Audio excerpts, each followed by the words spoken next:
Fala pessoal, eu sou Gesley Alves, sacerdote, o terreiro São Jorge Guerreiro, aqui no Espírito Santo, Jacaraípe. E para esse canal vai ser a primeira vez que eu vou trazer isso.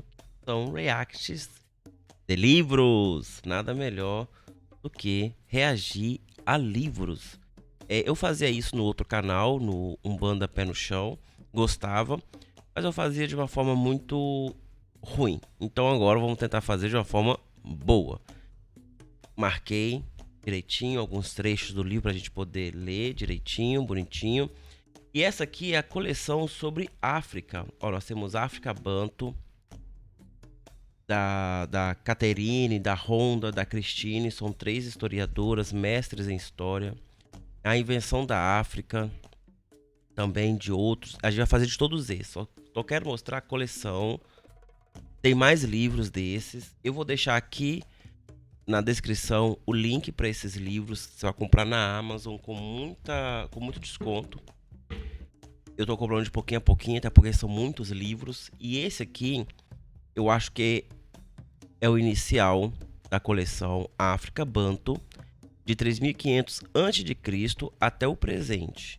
Esse livro é escrito pela Catherine Simone para a Shonda Gonzalez e a Christine Said. São três historiadoras, mestres em história, arqueólogas, que estudam longamente a cultura Banto. E a cultura Banto, Jéssica? A cultura Banto é a cultura que dá origem à maior parte das comunidades, das tribos, das etnias da África subsaariana. Aquela África que fica debaixo do deserto do Saara, aquela África que foi descoberta pelos europeus em 1430 e que foi explorada até os dias de hoje, que é explorada, né, até os dias de hoje, mas foi durante 350 anos explorada no comércio de pessoas escravizadas. É dessa África que nós estamos falando. Só que esse livro, primeiro que ele é um tapa de luva na cara de muita gente que fala que a África não tem história. Esse livro, em momento nenhum, fala de escravização. Esse livro aqui, ele vai narrar a cultura proto-banto. O que é proto? É antes, o que deu origem. Se o povo banto deu origem a todas essas etnias e classes de tribos que nós vemos atualmente, imagina o proto dele, aquela raiz que tudo veio. Então, aqui as autoras, elas querem te mostrar que existe cultura, existe tecnologia, existe pensamento filosófico, existe vontade de sobreviver a este mundo e de uma forma muito feliz, de uma forma muito contente com o próprio mundo. E é muito interessante porque são 3500 antes de Cristo, ou seja, antes da Era Comum. 3.500 anos é muito tempo, gente. A gente for somar 3.500 mais a Era atual, dá 5.000, quase 6.000 anos de existência de um povo. É muita coisa, muita coisa. Você tem ideia, a sociedade moderna, ela tem 2023 anos e nós fizemos tudo isso. Imagina esse povo com 5.000 anos. É muita coisa. E fora que tem relatos aqui de coisas muito mais antigas que até me deixou de cabelo em pé quando eu vi coisas que não tinha tanto embasamento, que elas não poderiam se aprofundar tanto, mas acabava que elas citavam e coisas assim, de 18.000 anos de idade. Então, isso aqui é raso, mesmo que profundo na história africana, na história do povo banto, mas é muita coisa. Então, chega dessa história que a África se resume em escravidão. Temos que perceber, entender, compreender e difundir que a África é muito mais antigo e muito mais firme e forte do que esse pequeno período que foi esse tráfico de escravizados para a Europa e para as Américas. Eu separei alguns trechos, você pode ver o livro tá todo marcado. Eu aprendi com aquele canal Tempero Drag que livros foram feitos para rabiscar. Então, desde então, eu ando rabiscando muito os meus livros. Doeu, mas é isso aí. Pra gente não se perder e ter formas de voltar à leitura e olhar aquilo que chama muito a nossa atenção. O livro inteiro tá marcado. Eu vou usar esse livro para fazer as aulas da história da Umbanda. Tem muita coisa aqui. A Umbanda vem do povo banto. Então esse livro aqui dá uma entrada na cultura desse povo. Eu não consigo compreender um aspecto de um povo sem explorar toda a sua cultura. Eu não posso falar que o Brasil se resume em samba. Eu tenho que entender toda a história, todo o contexto, tudo para entender como o samba é importante para algumas pessoas no Brasil e, no caso, a maioria. E por isso o samba se torna uma forma de identidade brasileira. Então não é só jogar no vento. Ah, Umbanda veio do banto. Não, tem um contexto histórico. Eu separei alguns trechos aqui. A gente vai comentar um pouquinho, mas na verdade eu vou fazer uma análise bem melhor disso lá nas aulas de Umbanda, do curso de Umbanda, de desenvolvimento de Umbanda. Se você não sabe, a primeira aula é só sobre a história da Umbanda. E você pode ter certeza que essa aula, de 100%, 1% é Zélio de Moraes. O resto é história africana, história indígena. Então, se você quer participar, se torne membro desse canal. Vamos lá. Olha, na página 17, a autora, ela dá esse primeiro capítulo, uma introdução, ela vai te trazendo um contexto, e ela sempre vai trazer frases muito impactantes. Uma coisa que eu sempre falo nos meus vídeos de história é que Angola já estava em um patamar de império. Já estava se formando um império, que seria o Império da Angola, ou Império Angolano. Da mesma forma que existia o Reino do Congo, que agora é República Democrática do Congo. Então a Angola já estava indo para um império. E olha o que ela fala aqui, ó. Havia impérios no mundo banto, Angola. Mas eles eram pequenos em uma escala global e receberam pouca atenção de historiadores. É o que eu sempre falo. Existiram muitos contextos na época a qual os europeus chegaram na África subsaariana. E um dos contextos que eles ignoravam era sempre a sofisticação daquele povo. Eles sempre viam, e tem um relato aqui. Será que eu marquei? Deixa eu ver aqui. Tá bem fresquinho. Eu li isso ontem. Vai dar todo o embate o que eu tô falando aqui agora. É sobre a hospitalidade. É o capítulo sobre hospitalidade. Você que estuda sobre escravização dos povos africanos, esse capítulo é indispensável.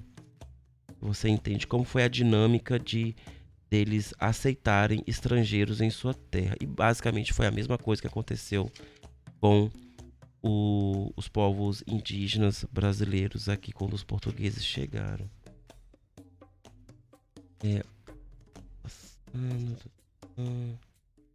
Tá, quando chegar lá eu vou olhar direitinho. Mas basicamente eles não compreendiam a forma sofisticada da hospedagem desses povos. Então, os portugueses, eles reclamavam da extrema hospitalidade desse povo. Eles eram tão bem cuidados, guardados, que eles se sentiam até maus.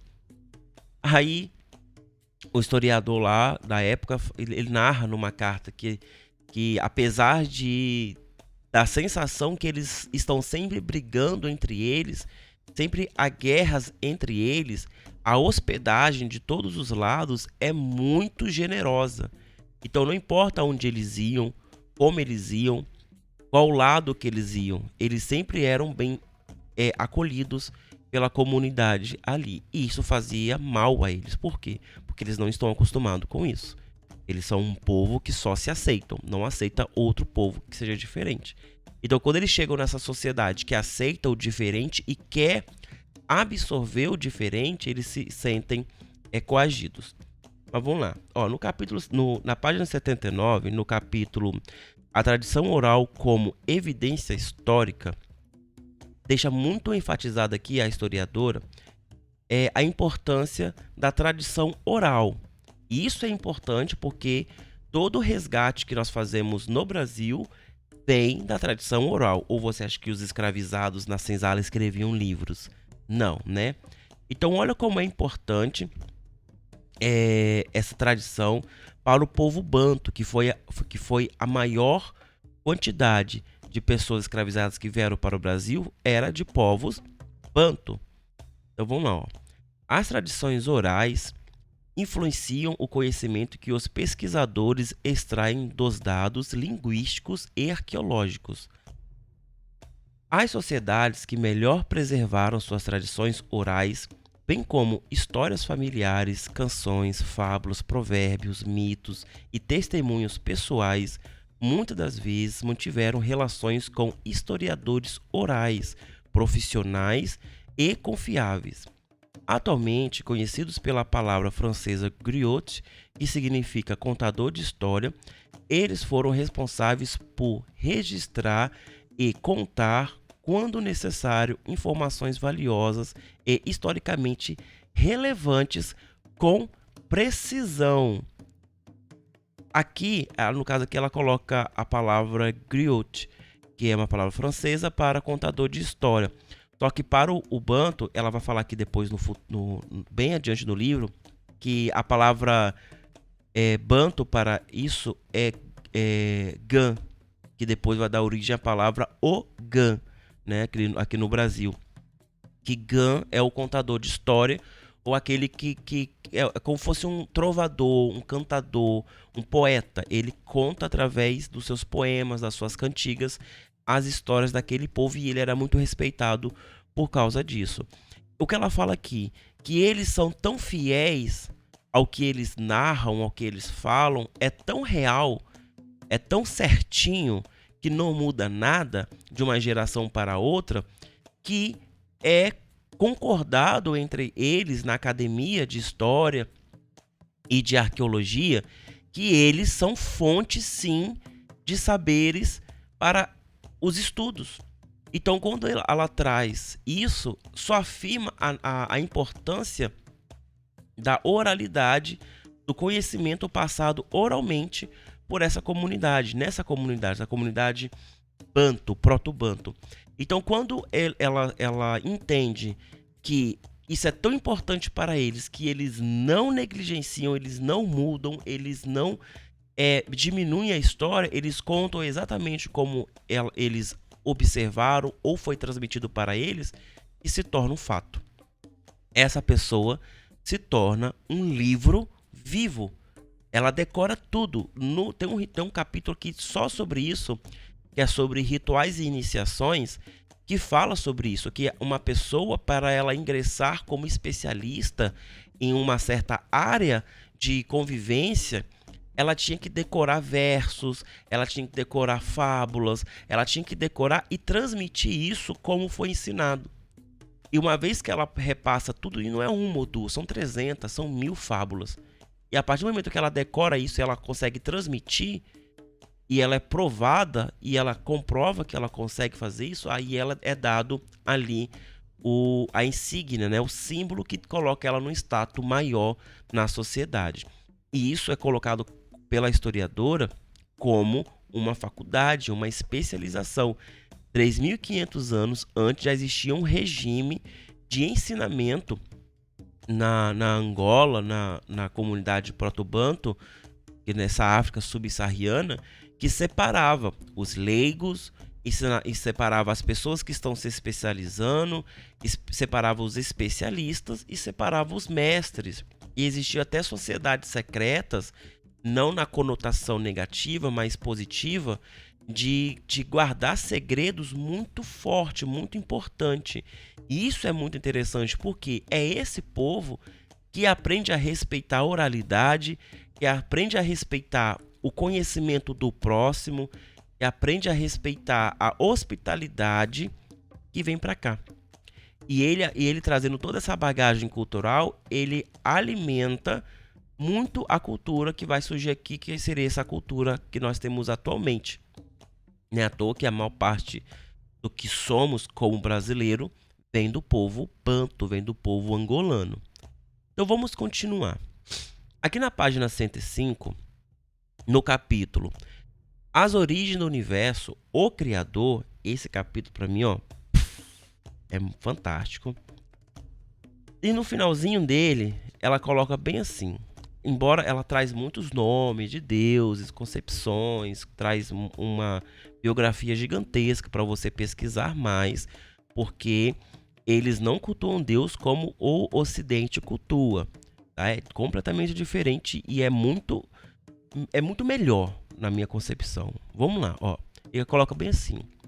Embora as evidências linguísticas dos 5.000 anos de história banto corroborem com a ideia de que havia um criador monoteísta e distante na antiga cosmovisão banto, a mudança nos termos indica que os povos continuaram a repensar a sua noção de um criador.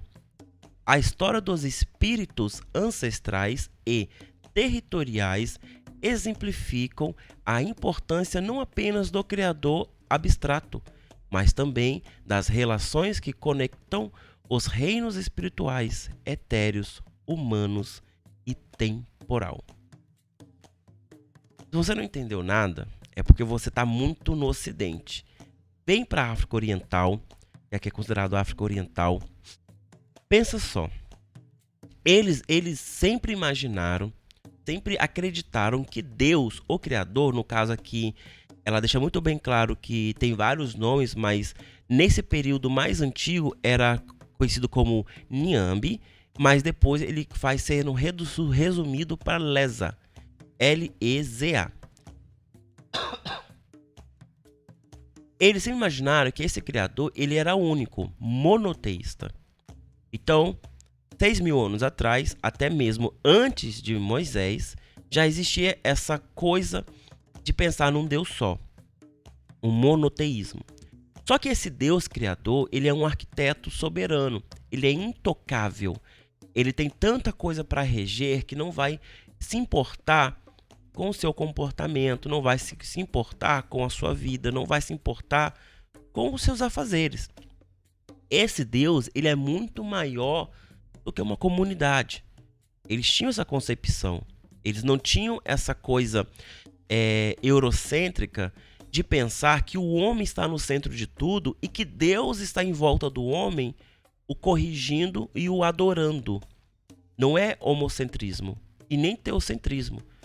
Eles colocam Deus em um outro patamar de arquiteto e administrador de tudo que existe no universo. E percebe que eles colocam nisso sem sair de uma floresta tropical. Ou seja, não precisaram cruzar os oceanos para pensar isso. Eles já sabiam que o mundo era grande, que era impossível ser somente eles em uma comunidade. Então esse Deus criador, ele é monoteísta. Esse Leza, ele é monoteísta, ele é um Deus único. Só que existe a concepção que existe o mundo espiritual, existe o mundo etéreo, existe a humanidade e existe o tempo. Olha como eles colocam o tempo de uma forma completamente diferente e somente em épocas modernas, com a nossa física moderna que deriva de Einstein, que Einstein vai falar, olha, o tempo é um número, o tempo é uma dimensão, o tempo ele é controlável, ele é maleável, ele é abstraído, subtraído. E 6.000 anos antes, tinha um povo na floresta, nas savanas subsaarianas, dizendo, olha, o tempo ele também é uma dimensão, o tempo é diferente, nós temos o espiritual, nós temos o etéreo, eles se separam, aqui no Ocidente nós juntamos, lá eles separam. O que é o etéreo? Deus. Etéreo é o poder supremo, ninguém toca no etéreo, ninguém controla o etéreo. E o espiritual somos nós depois de mortos. Depois de mortos, os humanos se tornam ancestrais. Então, o etéreo, ele está próximo do ancestral, contudo, eles não se misturam. Eles não são a mesma coisa.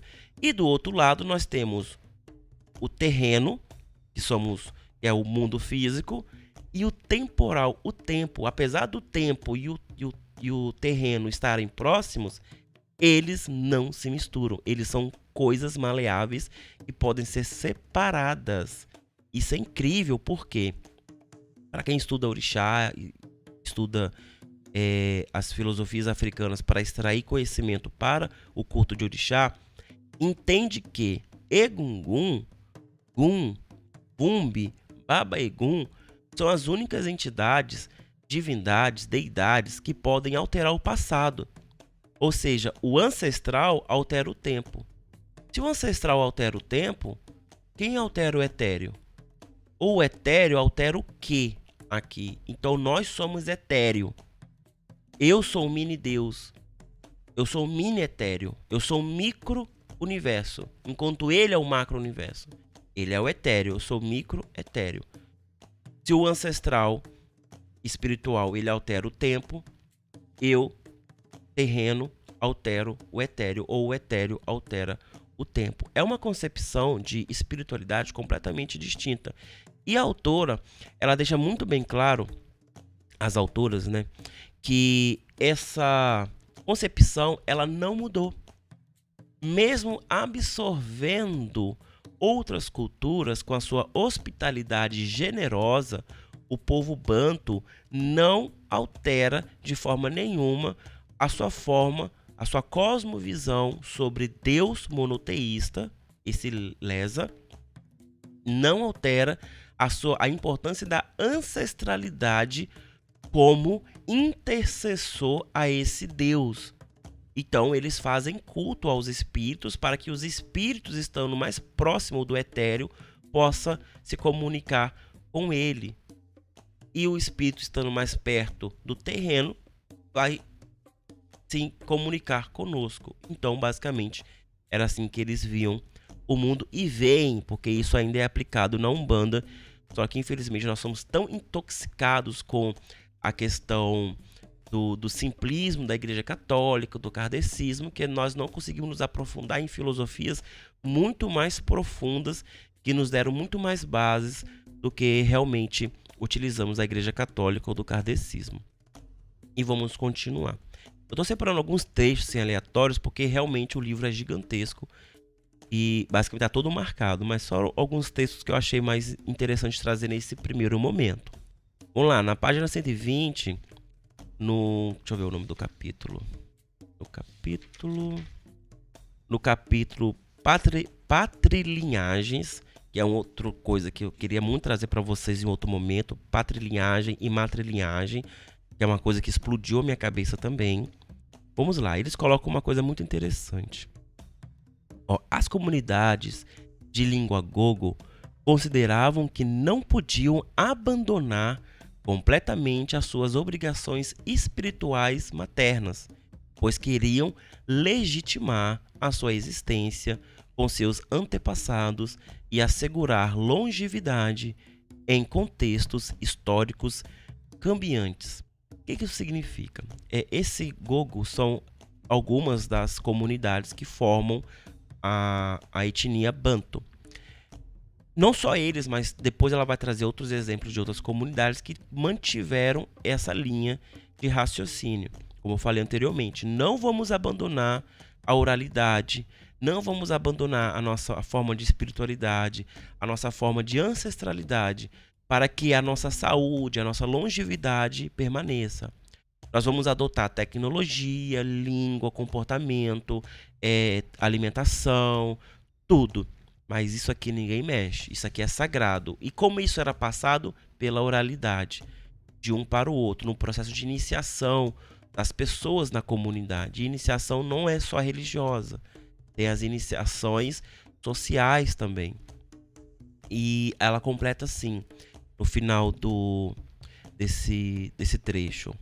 Assim como muitos outros povos de língua banto, os gogos buscavam garantir a sua segurança por meio de um antigo princípio banto, que postulava a veneração dos espíritos territoriais que habitaram a Terra antes de sua chegada. Mais uma vez eu tenho que citar aquele filme O Jardim das Folhas Sagradas, que é um filme muito bom, fala sobre o candomblé, fala sobre a questão do veganismo no candomblé, sobre o poder das folhas, um monte de coisa. Mas ele traz uma cena que é muito do povo de Banto, do povo de Angola, que é antes de você fundar um terreiro de Angola, um ilê, ou uma casa de Angola, você dava de comer, você colocava suas oferendas, você fazia suas reverências aos ancestrais daquela terra. Aí a mãe de santo lá, a Tatani Quince, caso acho que ela é tratada como Yalorixá, ela vai falar o seguinte: não podemos ignorar quem esteve aqui antes. Essa terra já teve donos. E assim como nós, eles também foram escravizados, foram massacrados, foram punidos por serem quem são. Então a nossa primeira reverência é para os indígenas dessa terra. Depois que ela faz isso, aí ela dá o axé do rapaz para ele poder fundar a casa dele, para poder tocar para os orixás dele.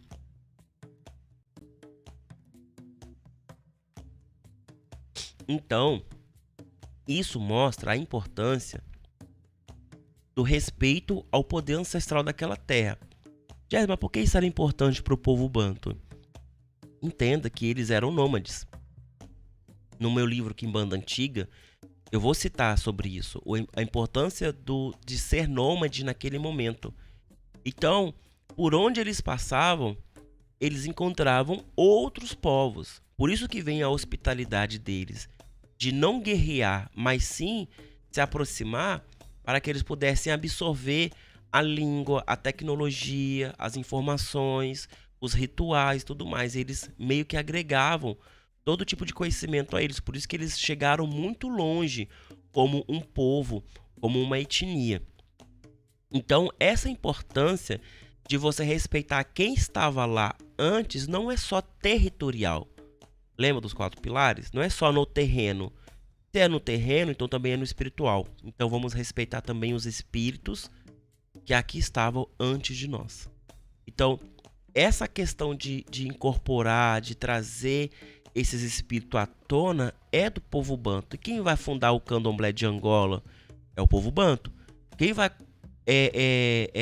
inaugurar o candomblé, o samba de Angola, que é o samba Angola, é o povo banto. Tambor de Mina, quem vai dar as raízes é o povo banto. Vou arriscar até dizer, algumas pessoas não gostam dessa teoria, mas todas as outras casas de candomblé, raízes de candomblé, também bebem do banto, porque foram eles que resgataram, foram eles que guardaram na sua oralidade as informações, enquanto os outros simplesmente deixavam para lá. Então, devido a essa importância, quando eles chegam aqui e falam: nós não podemos cultuar os nossos de quinces em quinces sem antes cultuar os indígenas. Aí nasce o Samba Angola, que é o culto aos antepassados dessa terra, que vai começar com os caboclos, depois vai puxar os africanos, depois vai puxar os boiadeiros. Hoje a cultua Exu e Pombogira, mas no passado era assim.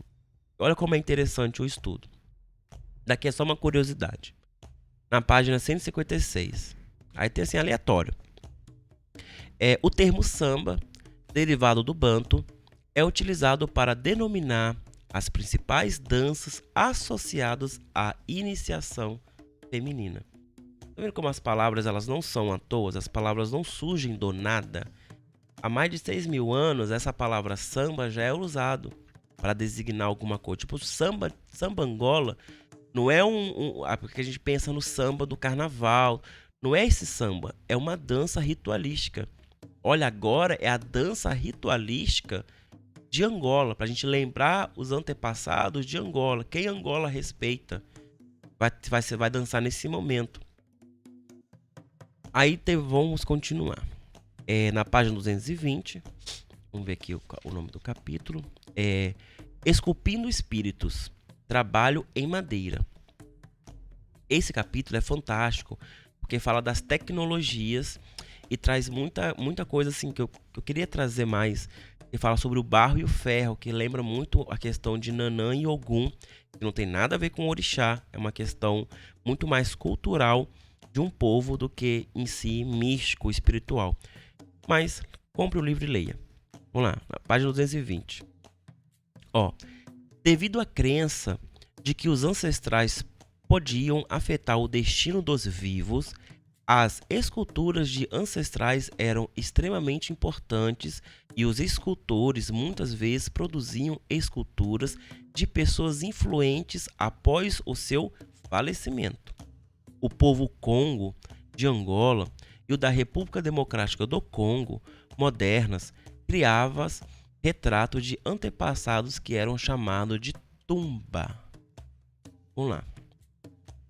Aqui demonstra a importância da figura da pessoa na sociedade. Como falado, os ancestrais eles impactam a vida da comunidade por si só. Então, as pessoas mais importantes elas eram representadas como estatuetas, seja ela de barro, seja ela de madeira. Isso no lado espiritual, para a pessoa que era muito mais espiritualizada, os feiticeiros, os sacerdotes, eles iam usar isso para divinizar, e nós vemos isso acontecer em todo o território africano, pessoas sendo divinizadas, né? O Horus vivo é um exemplo disso. E só para deixar claro, isso não era só em África, Roma também divinizava os seus heróis, tá? Então todo imperador, às vezes até algum senador importante, ele era divinizado como a reencarnação de algum deus importante do panteão. Mas voltemos. Aqui demonstra como é importante, e não só no passado, ainda na República Democrática do Congo, que também é a origem banto, proto-banto, ainda tem essa importância. Então quando a gente vai aos museus e vê aquelas estatuetas, ou quando nós mesmos vamos a alguma loja de macumba, vemos aquelas estatuetas, elas não só estão representando uma divindade, mas como ela também é uma representação de algum antepassado, de alguém que foi importante. Até porque não era retratado de forma realista, né? Aqui o livro até traz alguns exemplos, mas era retratado de alguma forma. Então, aquilo se passava como um ancestral e no futuro ia se tornar uma divindade. Se você já teve o prazer de conversar com um Tatal, uma Mameto Niquinse, e você conversar sobre o Kitembo, que é o famoso tempo, né, na Angola, que é o Iquinse, rei da Angola, rei do candomblé de Angola, eles vão te contar uma história, a maioria conta essa história, de um antepassado que levou o povo para uma nascente, onde jorrava água, que formava um arco-íris, e esse arco-íris era uma ponte de Dandalunda, que levava para uma outra cidade. É uma história completamente fantástica. Não muito distante das histórias que é contadas de orixá e de vodú. Só que é o quê? Aquele Kitembo, ele é colocado como um patriarca do candomblé. Assim como Oxóssi é colocado como um patriarca da cidade de Queto. Assim como Vodundan é colocado como um patriarca, às vezes também uma matriarca, do cultura Jeje, de Daomé, Benin. Então entenda que essas figuras, elas têm um aspecto ancestral. Eu sou uma pessoa muito importante para a minha comunidade, e para que eu não caia no esquecimento, eles vão me retratar ainda vivo ou depois de morto. Não tem importância. Eles vão me retratar. E eles vão adorar a minha figura com os aspectos que eu tenho. Como é que o Gesli favorece a minha comunidade? O Gesli, ele é um cara atencioso, então vamos lá, aí começa. Então ele é atencioso, então eu vou lá conversar com a estatueta, tá? E começa um aspecto. Daqui a pouco eu vou falecer, os meus descendentes vão falecer, e aquela estatueta continua lá, o comportamento ainda continua. O que aconteceu ali naturalmente? Aquela estatueta é a figura do Gesli, o homem atencioso, se tornou uma divindade, a divindade da atenção. Você quer conversar com uma divindade que vai levar suas aflições, seus anseios? Conversa com o Iquinse Gesli. Ele vai te ajudar. Aí você vai lá, conversa, Isso vai acontecer porque já ficou no imaginário da comunidade. É o que as escolas esotéricas, herméticas, vão falar que criou-se uma egrégora. Mas, diferente de ser uma egrégora artificial, aqui é uma egrégora natural, porque apesar de ser representado ainda vivo, um dia eu vou morrer. Um dia eu vou ser um ancestral e eu vou poder alterar o tempo no terreno. E eu vou poder me comunicar com o etéreo. E eu vou poder trazer e levar as respostas desse povo. Então isso é muito importante para a cultura banto, e a gente vê também a importância das imagens nas nossas tradições afro-brasileiras, né? A gente quer trazer tanto a questão de orixá, mas a gente tem que compreender que o orixá é muito recente na história do povo brasileiro. Nós temos muito mais da cultura banto do que da cultura nigeriana, apesar que os povos iorubás também são da raiz proto-banto. Só que eles são um pouco mais distantes e eles não trazem tanto essa filosofia de vida. A filosofia que nós temos como brasileiros vem muito mais desse povo do que do povo iorubá. Mas a adoração, a importância da imagem também tem aqui. Da mesma forma que eu representava o meu ancestral e tudo aquilo que era memorial para ele numa imagem, eu também vou trazer isso para a Umbanda. Como novamente eu já expliquei isso no especial do sincretismo. Quando um preto velho, que provavelmente foi um escravizado, banto, 90% de chance de ser, ele vem e ele começa a cultuar ali a Nossa Senhora Aparecida, ele traz nela uma forma de representação desse tempo, desse ancestral. Ele não tem a imagem do ancestral dele, mas ele fixa ali aquilo.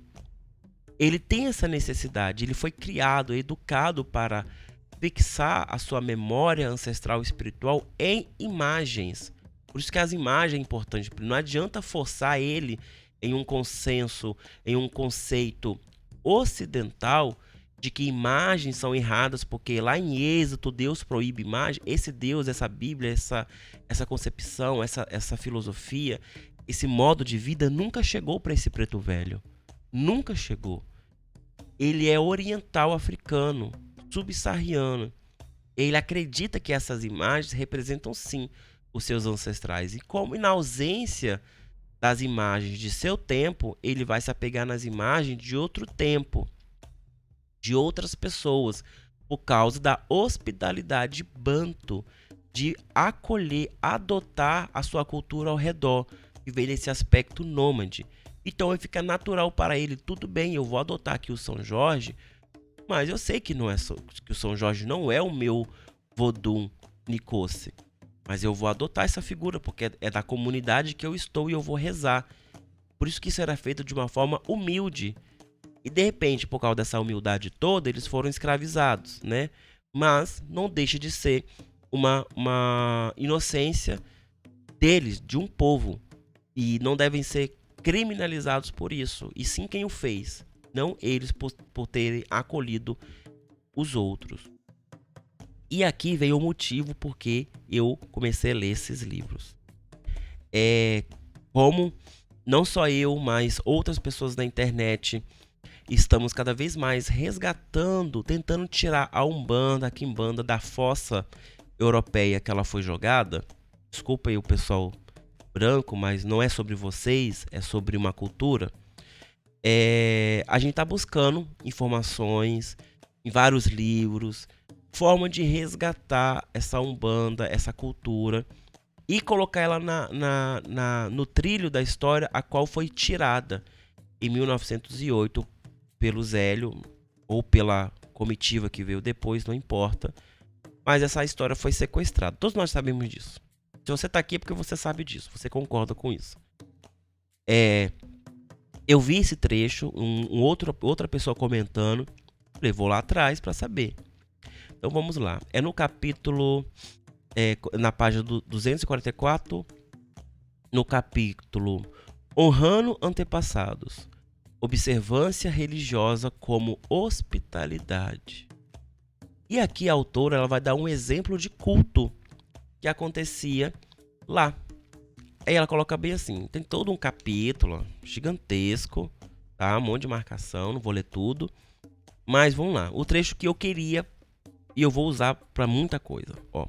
Ela coloca assim, ó, por exemplo, na região dos Grandes Lagos, no leste da África, no início do primeiro milênio depois de Cristo, ou seja, século I, sacerdotisas e sacerdotes lideravam um grupo de possessão espiritual chamados Mumbandua.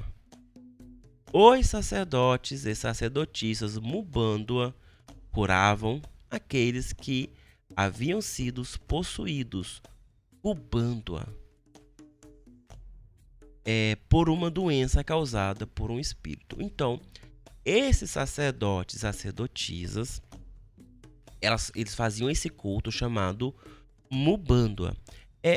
Eu acho que a pronúncia é Mumbandua ou Bandua, mas eu acho que é Mu, porque pelos meus estudos Kibundo, quando tem um M no começo, se pronuncia para dentro, Mumbandua.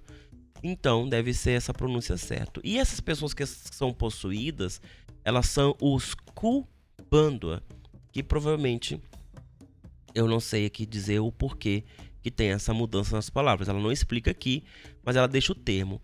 Essa palavra é muito parecida com Umbanda, né? A Umbanda, ela é uma palavra que já foi traduzida do Kibundo. Todo mundo já sabe disso. Tanto Umbanda como Kimbanda já são palavras. Mas o mais importante de saber da onde vem a palavra é como ela vem. O porquê que ela vem. Então aqui é uma das formas da gente ver como a palavra começa a se originar. Tem um outro trecho aqui também que ela coloca a palavra... acho que é banda. Umbanda, alguma coisa assim que significa casa.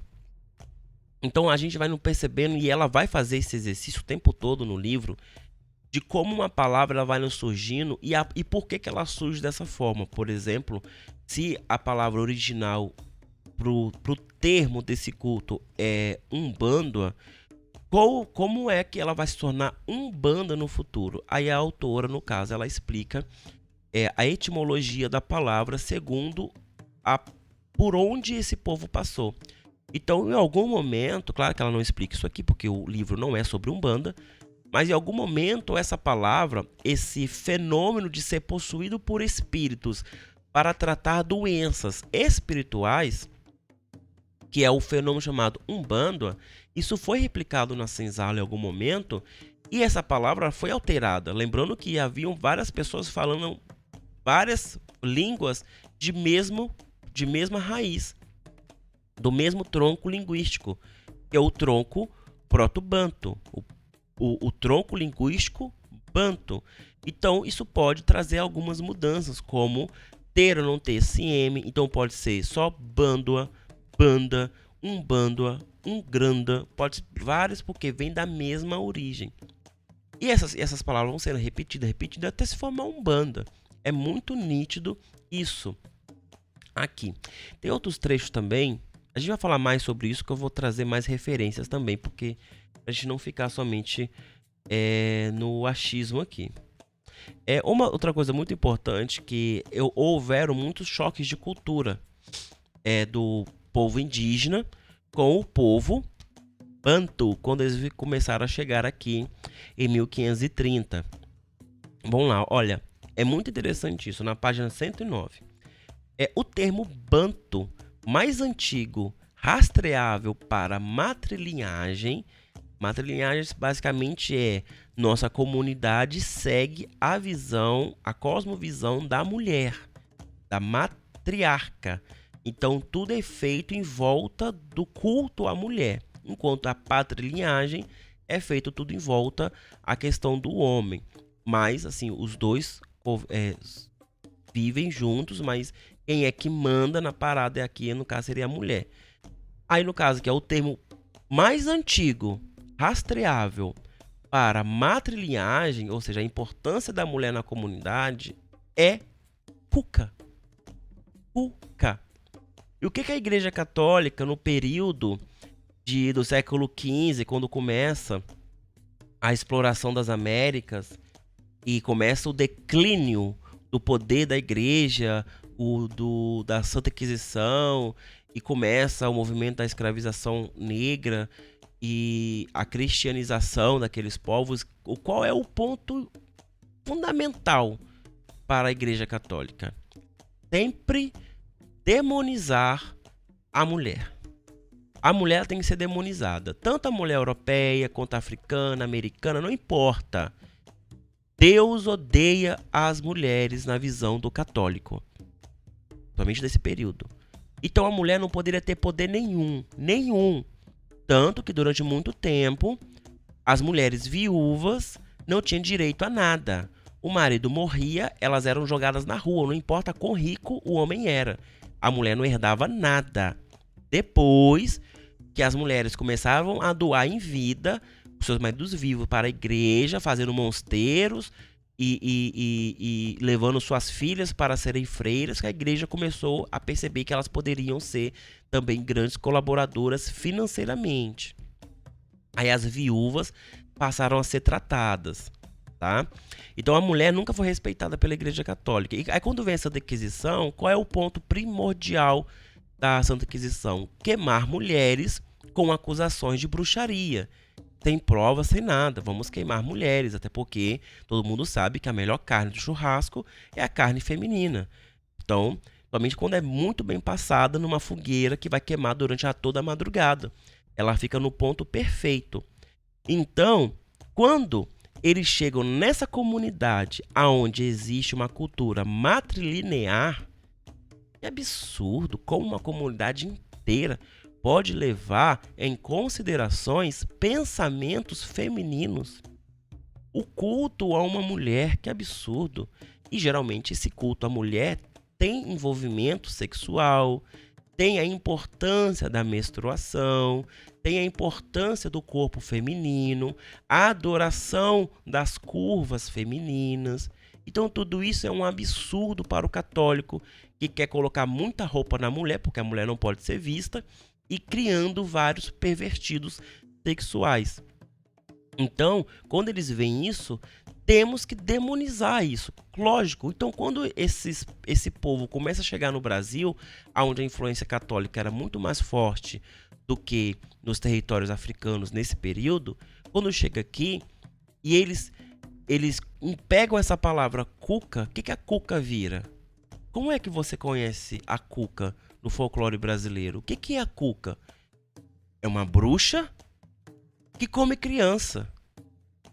Ela tem um aspecto da mulher europeia, que entende de ervas, que promove cura através dos seus chás, dos seus banhos, que era o que elas eram condenadas lá na Europa, que é essa bruxa.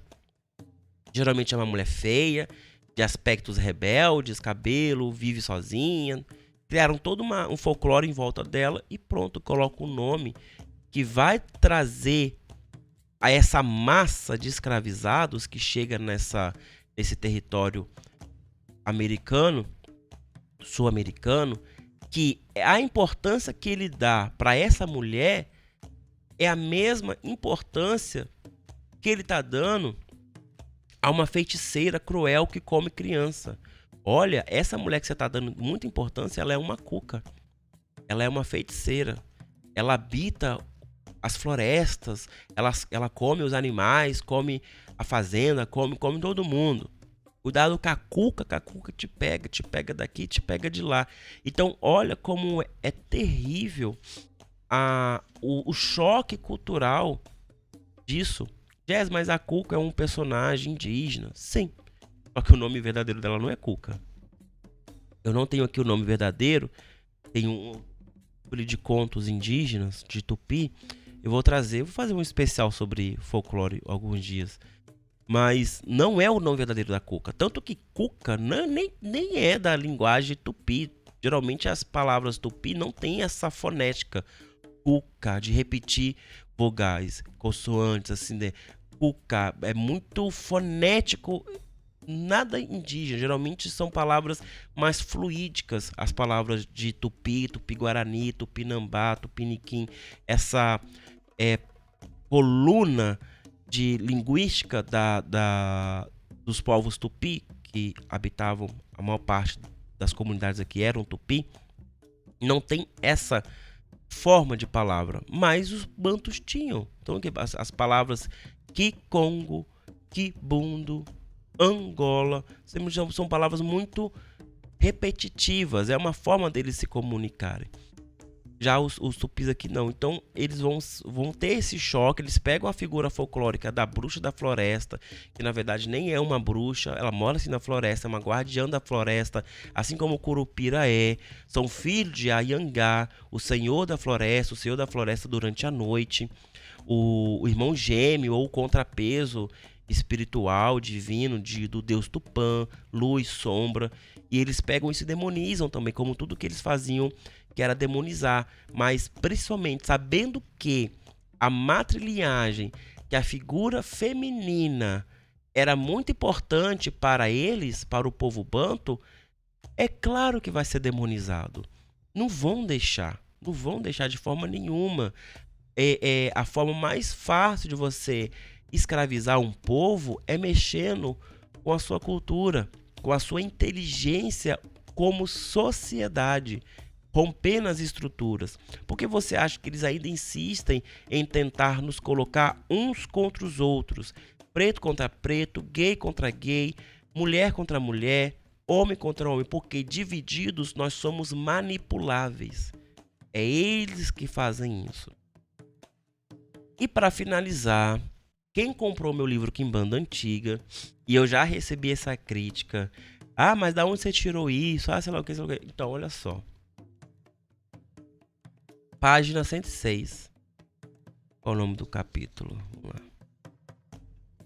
Calamidades do mundo, mal, inveja e animosidade. Lá no página 106, último parágrafo. A sociedade proto-banto tinha curandeiros religiosos e medicinais profissionais, os Ganga. Não entendi nada. Pois é, quando você comprar o meu livro Quimbanda Antiga, você vai entender quem foi Ganga e por que nós cantamos tanto pra Ganga na Quimbanda, na Umbanda. Então, fica aí o final para isso, claro. O livro é grande. Eu não achei a parte do hospedeiro. Eu queria muito falar sobre isso.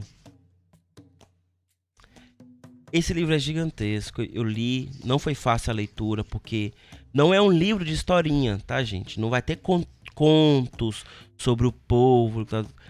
É um livro acadêmico, é de história. Aqui achei, ó.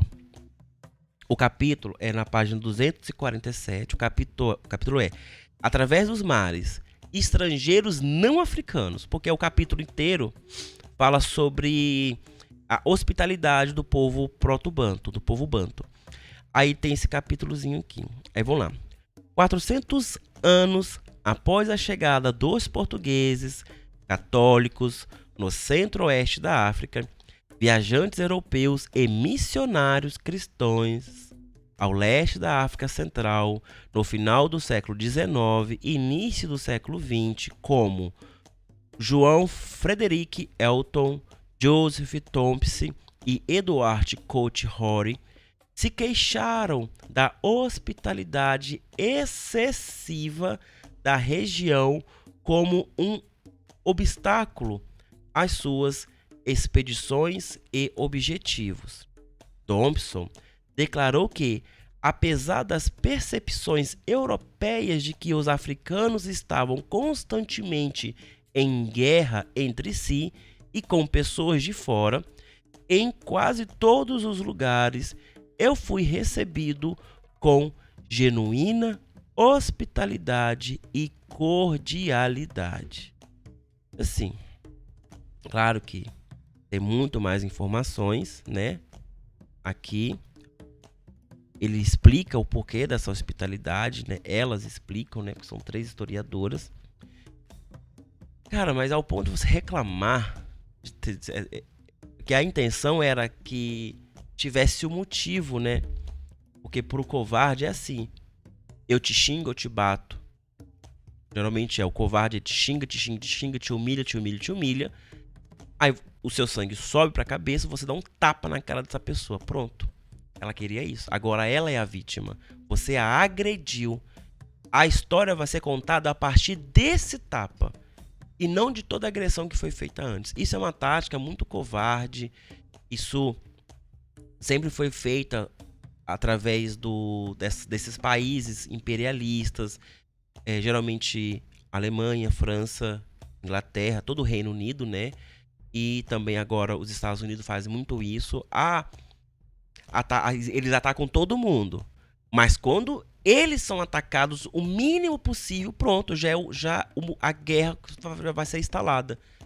Pronto, qual foi o estupim para as guerras? Sempre foi uma vítima americana, quando a guerra era americana. Então cria-se essa narrativa. Vocês nos atacaram primeiro. Então assim, eles reclamam que eles estão sendo muito bem tratados. Poxa, eu queria uma desculpa para poder matar vocês. Só que vocês nos tratam tão bem.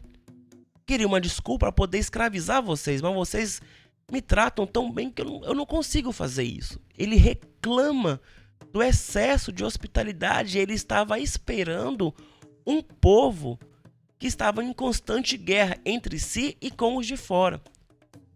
Só que as autoras, aqui principalmente a Catherine Simone, ela passa muito tempo, basicamente quase 200 não, umas 50 páginas aqui, te explicando o porquê que a comunidade, que a etnia Banto, ela é tão hospedeira e por que essa hospitalidade ajudou eles a atravessarem milênios como um povo unido, um povo de concepção inteligente, de uma cosmovisão única. Então, o lobo mau da história não é os africanos, é quem veio de fora esperando que eles dessem o primeiro tapa para que a pólvora comesse do outro lado. Então, como dito, o livro não fala em momento nenhum sobre o período da escravização. Ao contrário, é uma exaltação da inteligência de um povo que atravessou mais de 6 milênios com a sua cosmovisão, com a sua cultura, com seu artesanato, com os seus tecidos que já foram até moedas no território subsaariano.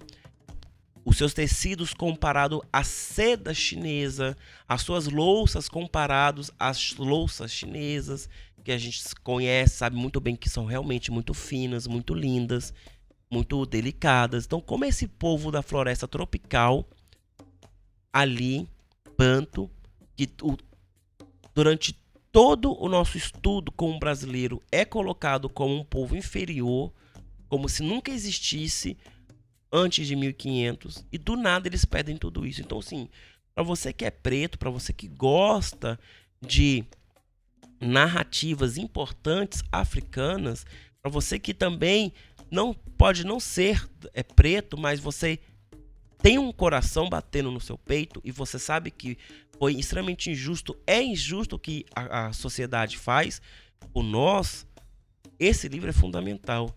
É fundamental porque vai te trazer tecnologias, vai te trazer informações, vai te trazer pedras para você utilizar nessa guerra. Pedras sólidas para você construir informações, construir defesas sólidas. Eu vou ler novamente esse livro porque, apesar de não ser um livro gostoso de ler, porque não são contos, não é uma fantasia, mas ele foi escrito de uma forma que ele é agradável, porque é um livro acadêmico. Realmente livros acadêmicos são um pouco mais pesados, porque traz muita informação sólida, mas os capítulos são fluidos. Você começa a ler, daqui a pouco ela faz referência a outro capítulo, a outro, e você fica ali costurando o seu imaginário. E um detalhe, tudo que você achar que você não consegue imaginar o que seja, eu me peguei muitas vezes nisso ao ler esse livro. Joga no Google, coloca a palavra no Google, vai lá e joga imagens. Eu entendi muita coisa a partir da imagem que ela narrava, que eu vi no Google e ela narrava no livro. Só com a narrativa dela ali, eu provavelmente não compreenderia o que ela estava falando, mesmo eu sendo familiarizado com muitas culturas africanas. Então, eu aconselho fazer isso. Não tenha preguiça. Pega a palavra, joga lá, joga nas imagens, procura. Se aparecer coisa moderna, você só coloca africano, sei lá o que, africano, orixá africano, deus africano, tecido africano, o nome da palavra. Coloca que você vai achar que é muito importante. Bom, pessoal, 1 hora. Eu espero que vocês tenham gostado. Apesar de não é o tipo de vídeo geralmente eu faço, mas eu basicamente gosto de falar sobre isso. Eu quero fazer com mais livros. E eu deixo até um desafio. Comente aqui qual livro que você gostaria que eu reagisse a ele, mas não de uma maneira burra, como eu estava fazendo anteriormente, mas com uma maneira inteligente, lendo, apontando, tal. Eu não queria trazer spoiler dos livros. Então agora eu quero trazer, porque se você está aqui assistindo, o que você quer. Então, vai lá, se você gosta, se você quer, se você conhece algum livro interessante, coloca aqui. Eu tenho uma biblioteca grande, eu quero fazer com muitos livros, mas eu quero indicações de vocês também pra gente fazer. E lembrando, esse livro eu vou utilizar nas aulas da história da Umbanda. Então, se você não tem, providencie para que você possa acompanhar as leituras, que vai ser muito interessante, tá bom? Pessoal, deixa o like, compartilha, ajuda esse canal a crescer. E se você quer ter acesso ao curso, então vai e seja membro, porque o curso é grátis para os membros, tá? Fica na parte lá de membros, tá bom? Então, até mais. Tchau, tchau.